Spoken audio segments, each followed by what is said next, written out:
Hello everyone. In last video, we have classified pure substance either as elements or compound on the basis of their chemical compositions. Robert Boyle was the first scientist to use the term element in 1661. What is element? Element is a basic form of matter that cannot be broken down into simpler substances by chemical reactions. Friends, मैंने आपको last video के अंदर भी पढ़ाया था element क्या है। तो वो मैटर की एक बेसिक फॉर्म है जिसको आप फर्दर ब्रोकन उसको आप कट करके सिंपलर सब्सटेंस के अंदर डिराइव नहीं कर सकते। मतलब वो एलिमेंट ही एक सिंपलेस्ट फॉर्म है सब्सटेंस का जिसको आप केमिकली रिएक्शन से भी रिमूव उसको तोड़ नहीं सकते, ब्रोकन डाउन नहीं कर सकते। कंपाउंड क्या है? टू और more than two elements combine होके केमिकली कंबाइन होके एक फिक्स्ड प्रोपोर्शन के अंदर कंपाउंड बनाते। Composed of two or more elements chemically combined with one another in a fixed proportions. उसके बाद फ्रेंड्स मैंने आपको बताया था जो एलिमेंट है उसको भी आप फर्दर नॉर्मली 3 पार्ट्स के अंदर डिवाइड कर सकते हो, metal, non metal and metalloids. Metal and non metal दोनों का डिफरेंस आप पढ़ के आए हुए स्टैंडर्ड के अंदर, यहाँ पे मैं आपको वापस रिवाइज करवा लेती हूँ। तो what is metal and non metal? तो दे हैव अ लस्टर यानी कि क्या है? शाइन। मेटल जो होती है उसकी शाइन होती है। नॉन मेटल जो है they have non lustrous except diamond. Diamond एक नॉन मेटल है लेकिन उसकी शाइन है। बाकी सारी जो मेटल होगी वो नॉन लस्टर होगी, साइन नहीं होगी उनके पास, वो चमकेगी नहीं। उसके बाद जो मेटल होते हैं वो हार्ड होते हैं। जनरली जो मेटल होगी सारी मेटल हार्ड होगी, लेकिन एक्सेप्शन में है सोडियम, पोटेशियम एंड लीड। ये तीनों मेटल सॉफ्ट होती है। नॉन मेटल जनरली सॉफ्ट होती है लेकिन उसका एक्सेप्शन है डायमंड। डायमंड हार्ड मिलेगा आपको। उसके बाद फ्रेंड्स जो नॉन मेटल जो मेटल होती है वो दे आर मैलिएबल। मैलिएबल का मतलब क्या? Can be hammered into thin sheets. आप उसको हैमर करोगे, टिपोगी तो आप उसकी पतली से शीट में उसको कन्वर्ट कर सकते हो। जैसे एल्यूमिनियम, तो एल्यूमिनियम को आप मतलब हैमरिंग करोगे उसके ऊपर तो एक पतली सी आप जो एल्यूमिनियम फॉइल कहते हो तो उसमें कन्वर्ट कर सकते हो। लेकिन जो नॉन मेटल होता है वो क्या होते भाई, वो इतने हार्ड नहीं होते, वो सॉफ्ट होते। अगर आप उसको ऊपर हैमरिंग करने जाओगी तो वो टूट जाएंगे, तो वो नॉन मैलिएबल है। क्लियर? साथ में ये डक्टाइल है, जो मेटल है दे आर डक्टाइल। डक्टाइल का मतलब उसको आप वायर के अंदर कन्वर्ट कर सकते हो, जैसे कॉपर का वायर है। तो metals they are ductile and non metals they are non ductile. Metals जो होते हैं वो good conductor of heat and electricity होते हैं। जैसे जहाँ पे नॉन मेटल है वो poor conductor of heat and electricity. Metal के अंदर से हीट एंड इलेक्ट्रिसिटी पास हो सकते हैं दोनों, लेकिन जो नॉन मेटल है उसके अंदर से ये इलेक्ट्रिसिटी एंड हीट पास नहीं हो सकती। लेकिन इसमें भी एक एक्सेप्शन है, ग्रेफाइट। ग्रेफाइट यानी आपकी जो लीड है पेंसिल की तो वो थोड़ा सा कंडक्टर है हीट एंड इलेक्ट्रिसिटी का। उसके बाद में बात करूँ तो मेटल जो है वो जनरली आपको सॉलिड में देखने को मिलेगी। सॉलिड स्टेट के अंदर सिर्फ मर्क्यूरी ही एक ऐसी मेटल है जो रूम टेम्परेचर पे लिक्विड स्टेट में देखने को मिलते हैं। उसके बाद फ्रेंड्स एग्जांपल दे दूं मैं आपको, तो मेटल का एग्जांपल हो जाएगा गोल्ड है, सिल्वर है, कॉपर है एंड आयरन, सोडियम, पोटेशियम। ये सारे एग्जांपल ऑफ मेटल है। नॉन मेटल का एग्जांपल हो जाएगा hydrogen, oxygen, iodine, carbon, chlorine, fluorine, bromine. ये सारे नॉन मेटल के एग्जांपल हो गए। उसके बाद मेटलॉइड्स किसको कहते हैं फ्रेंड्स? मेटलॉइड्स यानी जिसके पास मेटल की भी प्रॉपर्टी हो और मेटल की भी प्रॉपर्टी, मेटल की भी हो और नॉन मेटल की दोनों की प्रॉपर्टी हो, उसको हम मेटलॉइड्स कहेंगे। तो some elements have intermediate properties, थोड़ी सी मेटल की थोड़ी सी नॉन मेटल की. Between this of metals and non metals are called metalloids. Example boron, silicon and germanium, ये तीनों मेटालॉइड्स हैं. तो फ्रेंड्स ओके, तो ये बेसिक नॉलेज था आपके पास एलिमेंट का, एलिमेंट क्या है और उसको कैसे आप फर्दर डिस्क्राइब कर सकते हो. तो इसमें एक चीज याद रखने, एग्जाम में जरूर पूछा जा सकता है, एक ऐसी मेटल का नाम बताओ जो रूम टेम्परेचर में लिक्विड स्टेट में हो, तो मर्क्यूरी याद रखना. और ऐसे नॉन मेटल का नाम बताओ जो रूम टेम्परेचर में लिक्विड स्टेट में है, तो उसमें याद रखना bromine. Friends, generally the number of elements known it present are more than 100.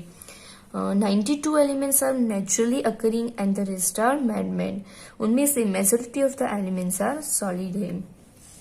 उसके बाद मैं आपको समझाऊं मिक्सर इन कंपाउंड्स, दोनों का डिफरेंट. तो फ्रेंड्स मिक्सचर क्या है?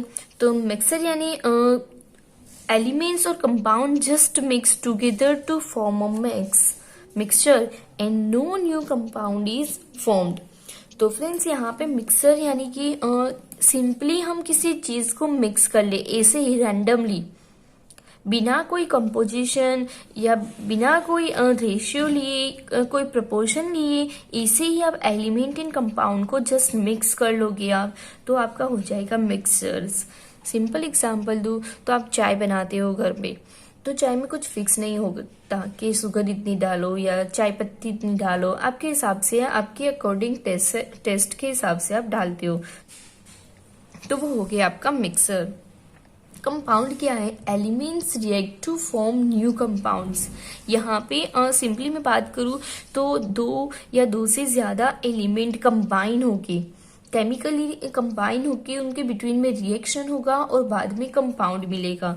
जैसे मैं यहाँ पे लिख रही हूँ कि हाइड्रोजन जो है वो ऑक्सीजन के साथ कंबाइन होके H2O बनाते हैं, यानी वाटर बनाते हैं. Hydrogen case, oxygen case combine होके वाटर बनाते. तो यहाँ पे हम सिंप्लीफाई कर लेते इक्वेशन को. ये दो ऑक्सीजन हमने यहाँ पे लिए हुए हैं, तो यहाँ पे तो एक ही ऑक्सीजन है, तो यहाँ पे 2 लगा दो. लेकिन हाइड्रोजन कितने हो गए? 4, तो यहाँ पे भी लगाना पड़ेगा. ये इक्वेशन इक्विलिब्रियम करने का अभी आपके सिलेबस में नहीं, वो 10th स्टैंडर्ड में आप पढ़ोगे. लेकिन बेसिक याद रखो कि हाइड्रोजन एंड ऑक्सीजन कंबाइन होके वाटर बनाते. तो यहाँ पे एलिमेंट्स कुछ नई चीज बनाएंगे, नई चीज फॉर्म करेंगे. Second point, a mixer has variable compositions. इसमें मिक्सर के अंदर कोई जो प्रपोर्शन होता है, जो कंपोजिशंस होता है, वो वेरिएबल होते हैं, कोई फिक्स नहीं होता. कभी आपने चाय पत्ती के अंदर चीनी कम डाली या कभी ज्यादा डाली, तो आपके हिसाब से आप डाल सकते हो, इसमें वेरिएबल आ सकती है. लेकिन यहाँ पे the composition of each new substance is always fixed. यहाँ पे जो न्यू सब्सटेंस मिलेगा आपको, तो उसमें जो सब्सटेंस के अंदर जो एलिमेंट होगा उसका जो कंपोजिशन है फिक्स रहेगा. जैसे आपने वाटर बनाया हुआ है, तो वाटर का जो रेशियो है हाइड्रोजन 2 और ऑक्सीजन 1, तो वो फिक्स रहने वाला है. फ्रेंड्स, ऐसा नहीं है कि आपके घर पे जो वाटर है वो H2O है और गटर का जो वाटर है भाई तो वो HO है, उसमें एक हाइड्रोजन और एक ऑक्सीजन है, तो वो कभी पॉसिबल नहीं हो सकता. तो याद रखो कि कंपाउंड के अंदर जो सब्सटेंस मिल रहा है आपको, न्यू सब्सटेंस, तो उसकी कंपोजिशन फिक्स होते हैं. उसके बाद जैसे आप घर के अंदर आप खाते हो, क्या खाते हो भाई? Na+Cl यानी कि NaCl, सोडियम क्लोराइड, क्लोरीन, वो भी डायटोमिक फॉर्म के अंदर. जैसे hydrogen and oxygen diatomic form के अंदर मिलते हैं, वैसे ये भी डायटोमिक फॉर्म के अंदर मिलेगा Cl2. तो सोडियम एंड क्लोरीन दोनों कंबाइन होके NaCl बनाते हैं, सोडियम क्लोराइड. तो उसके बाद थर्ड पॉइंट देखते हैं friends, a mixture shows the properties of the constituent substances. Mixer के अंदर जितने भी सब्सटेंस होंगे उस सारे सब्सटेंस की यहाँ पे प्रॉपर्टी आपको देखने को मिलेगी. जैसे आपने चाय पत्ती के अंदर चीनी डाली है तो उसका टेस्ट चेंज नहीं होगा, वो स्वीट लगेगी. आपको नहीं डाली तो वो स्वीट नहीं लगेगी. तो जो भी सब्सटेंस आप ऐड करती हो मिक्सर के अंदर, आप मिक्स करती हो, तो वो जो सब्सटेंस आपने मिक्स किए हैं, जो एलिमेंट आपने मिक्स किए हैं, उन सब की प्रॉपर्टी मिक्सर के अंदर दिखाई देगी आपको. The new substance has totally different properties. यहाँ पे कंपाउंड के अंदर क्या हो जाता है, आपको जो नया सब्सटेंस मिलता है, नई जो चीज मिलती है, वो पूरी टोटली चेंज हो जाती है। जैसे यहाँ पे मैंने एग्जांपल दिया है वाटर का, तो जो हाइड्रोजन है वो हाईली कंबस्टिबल है, यानी कि ज्यादा से ज्यादा ज्वलनशील बोलते हो आप, जो मतलब फटाफट जल जाता है। तो घर के अंदर तो ये रखा ही नहीं जाता भाई, एक्सीडेंटल होता है ये हाइड्रोजन। और जो ऑक्सीजन है तो वो तो भाई कंबस्टिबल नहीं है, पर सपोर्टिव ऑफ कंबशन है, यानी कि वो जो जहाँ पे कंबशन हो रहा है वहां पे वो सपोर्ट करेगा। ऑक्सीजन के बिना कोई भी चीज जल नहीं सकती। अगर ऑक्सीजन की प्रेजेंट नहीं है, एब्सेंट है, ऑक्सीजन नहीं होगा तो वो जलना बंद हो जाएगा। तो ये क्या करते हैं, जलाने में मदद करते हैं। सिंपल एग्जांपल तो मैं फ्रेंड्स आपको, ये मदर है, ये फादर है और ये चिल्ड्रन है, ये पेरेंट है और ये चिल्ड्रन है। तो जो चिल्ड्रन है वो अपने पेरेंट्स से बिल्कुल डिफरेंट है। कैसे, मम्मी पूरी ज्वलनशील मतलब कंबस्टिबल है, हाँ, बहुत सारी आग मम्मी के अंदर भरी होती है, तो क्यों पढ़ाई नहीं कर रहा, पूरे दिन टीवी देख रहा है, फ्रेंड्स के साथ खेलता है, कभी पढ़ाई नहीं करनी, एग्जाम आ रही है, बस वही। और पापा क्या करते हैं, उसकी हेल्प करते हैं, हाँ तू सही बोल रही है, सही बोल रही है, मतलब जलाने के अंदर हेल्प करते हैं। तो लेकिन उससे क्या, दोनों से बने जो चिल्ड्रन है वो तो वाटर है, वो तो जलाता भी नहीं है, लेकिन उसका काम क्या है, जो जलती है चीज उसको रोक देती है, उसको जलाता नहीं है पर उसको रोक देता है, ठंडा कर लेता है। तो वो पूरा जो सब्सटेंस मिला आपको टोटली डिफरेंट प्रॉपर्टी का मिला। उसके बाद friends, the constituents can be separated फैली इजीली बाय फिजिकली मेथड्स। यहाँ पे जो कंस्टिट्यूएंट्स होंगे, जो सब्सटेंस होंगे, उसको आप फिजिकली मेथड से सेपरेट कर सकते हो। जैसे आपके घर के अंदर मतलब दाल वगैरह है या चावल वगैरह है, तो उसके अंदर कंकर वगैरह गिर गई है, तो स्टोन वगैरह है, तो मम्मी क्या करेगी, सिंपली ऐसे हाथों से स्टोन वगैरह को निकाल देती है। तो फिजिकली आप यहाँ से सब्सटेंस को बाहर निकाल सकते हो मिक्सचर में से। लेकिन the constituents can be separated only by chemical और इलेक्ट्रोकेमिकल रिएक्शंस। यहाँ पे जो सब्सटेंस होंगे, यहाँ पे जो वाटर बन गया, वाटर में से वापस आपको हाइड्रोजन एंड ऑक्सीजन चाहिए, तो हाँ तब बना सकते हो वापिस, लेकिन कोई भी यहाँ पे रिएक्शन आपको करना पड़ेगा, कोई भी इलेक्ट्रिसिटी पास करके फिर बाद में आपको उसको रिमूव कर सकते हो। क्लियर? होप सो स्टूडेंट्स आपको ये लेक्चर मेरा समझ में आ गया होगा।